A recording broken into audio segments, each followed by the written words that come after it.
life in which we are. Hallelujah. Especially when God is addressing our situation. There is something particular in our life that God wants to touch at that point in time. And the case of this man was blind, but he has a destiny. Yes, true. You might be sick, but you have a destiny. Amen. That's true. People can be opposing you, but you have a destiny. People might not understand you, but you have a destiny. Amen. People might come against you, but you have a destiny. You might not even understand that you have one, but you have a destiny. That's the truth. Amen. This man has a destiny. This man has a calling. This man has something great going on for him. But the enemy wanted, hallelujah, to blindfold him so that he will not see is around, surrounding. He will not see what is it that God has put ahead. I declare to you, whatever it is that the enemy has blindfolded you from, that does not permit you to connect and to go further than where you are. Today, I break it in the name of Jesus. Today, I break it in the name of Jesus. Today, I break it in the name of Jesus. As this year is running to an end, you have to fulfill destiny. And I command you in the name of Jesus to be connected to that destiny in the name of Jesus. Hallelujah. If you believe that, shout amen. Amen. Thank you, Jesus. Hallelujah. The Lord said, there's been a cry. There's been a cry.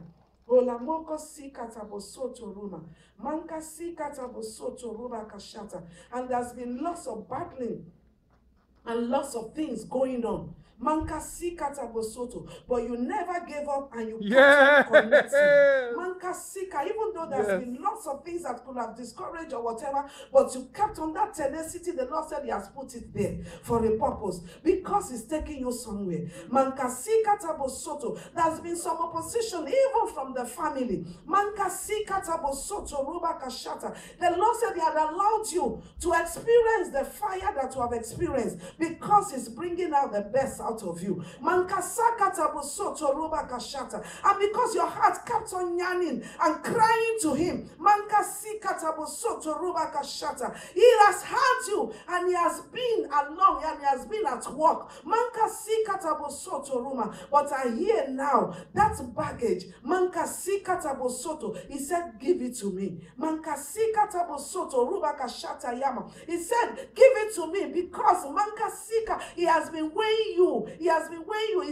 It's been so heavy. But now the Lord said, if you can just release it, because He has been extending His hand towards you for a very long time. And now He said, give it to me, because the time has come for you to fly light. That weight has been weighing you. But the Lord said, from now onward, as you discharge it to me and you give it to me, you will fly like eagle. Because I've called you for something much greater. The Lord said, I've been opening your eyes and you have been seeing things. But the Lord said it's going to make it even more sharper. What I'm seeing is like the eagle's eye. There are some secrets that the Lord will be revealing to you. Amen. He said He has already started. But the time has come even for you to go even into prison, because there is anointing, there is a grace upon you that will set the captive free. Good God. There is an arm that has already been stretched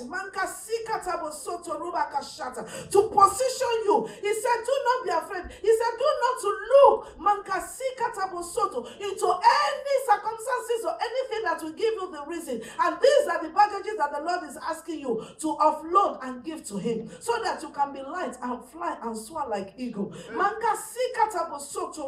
don't know about your family, but I see something that concerns royalty. And the Lord said it's not just a physical one. But even in the realm of the spirit, there's a positioning that the Lord has placed you. And as you continue faithfully, the Lord will be unfolding it and making even better road. I see Mankasika is like a way. It has been a little bit narrowed, but I see it being widened now. The Lord said He's making room for you. He's making room, not just because of you, but because of other people that your life will draw. It's making you a blessing so that your life can become a blessing to them as well. And the Lord said, remain focused. Do not be distracted. So that at each season, those things that I am doing, you can understand them better, and then you can move better. The time has come, and 2016, be ready to run. You have been working, you have been crawling, you have been walking, but the time has come for you to run. And Jesus, the Lord will hallelujah. take you not just from running, but even to flying. Hallelujah. Father, I thank you, Lord, for Thank that you, situation that seems impossible. The Lord said He will make it possible. He said, don't let it scare you, don't let it worry you, just release it unto Him. That even in this land, you will find favor. Father, I thank you for the life of this man. You are blessed in the name of Jesus. Yes, thank you, hallelujah, Lord. Jesus. In Amen. Jesus' name. Hallelujah. Thank you, Father. Hallelujah. Hallelujah. Jesus. Amen. And Lord. So what happened here is very, very important that I want to draw our attention into. There are 4 touches that is necessary when God is taking you from one level to the other. And sometimes we might not even understand. Even though we are going through it, but we might not understand it. Hallelujah. This man just came because his friend brought him. But when you look at that passage, it's so powerful. The passage says, hallelujah. Then he came to Bethsaida, and they brought him a blind man to him and begged him to touch him. These people knew that if Jesus can touch this man will see again. And they have their own way of thinking, and they have their own way of seeing how this man will see again. That once Jesus touch him, that will be the end. And that's where we miss it many times.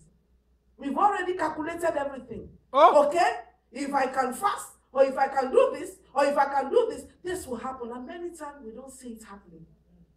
And we get discouraged, or sometimes we don't understand. But I have good news for you. Hallelujah. It does not matter what you feel or what you see. What matters is what God is doing. That's true.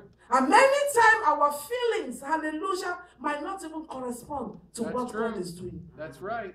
So there are 4 touches tonight, hallelujah, that will take you to your wholeness. The first one is the converting touch. That's the first stage, the converting touch. Hallelujah. Just like every one of us, we got to that touch when Jesus touched us and we were born again. Hallelujah. Amen. That was a converting touch. But this man is not converting. Hallelujah. Amen. It's not just, hallelujah, him believing in Jesus, but it took him more than that. This converting touch is the stage, hallelujah, when God has to dislocate you. When God has to change your circumstances. When God has to put some separation between you and some people around you. When God has to just change your location. When God has to take you away. And that's what Jesus did. These people came to him and they said, Jesus, touch him. Touch him. Hallelujah. Amen. But Jesus knew what are the plans that heaven has already set for this man. Wow. And he left 5,000 people because of this man. Good God. And when they brought him, they've done whatever they needed to do. Some people, hallelujah, have a part to play in our lives, which are good. But we have to listen to God and to be sensitive to what God is doing. If not, sometimes we can lock ourselves up in our way of thinking. It's true. They brought him, and to them, Jesus will just touch him, and the man will see, which was right, because before there were other blind men that Jesus just touched, and they saw. But your case is different. That's why we cannot compare ourselves with others. Hallelujah. Amen. It does not matter. Hallelujah. One thing is sure. Each child of God has a glorious destiny. Amen. That's right. Amen. Don't doubt God's destiny about your life. Other people can be going out, glory be to God. Other people might be coming behind, glory be to God. But you, hallelujah, as a person, you must understand that your destiny is not a small one. That's true. Anybody that is connected to Jesus does not have a small destiny. That's true. That's why I started by saying that eyes have not seen. Hallelujah. Each one of us has something working for our good, something important in our life. It does not matter what we are going through. That's why you cannot afford to be discouraged. You cannot afford. I'm okay. I'm fine. Thank you very much. God bless you. Hallelujah. We cannot afford to be distracted. We cannot. We just need to concentrate and remain connected to Him. That's why you don't follow crowd. Hallelujah. Because people's destiny are different. That's why I tell people, why should I be jealous of this man or my sister? I will be stupid to be jealous of somebody else. Because our destiny is our destiny. Yes. My destiny is my destiny. Amen. That's the truth. It's true. Even children, I have 5 girls. They are all grown up. They all sing. I'm the only one that does not sing in my house. Hallelujah. My first daughter, she has released album. She's like #1 Christian artist now in Ivory Coast. Hallelujah. Everybody knows her. Maria, the ones you mentioned her name, the French-speaking people, they know her very well. Hallelujah.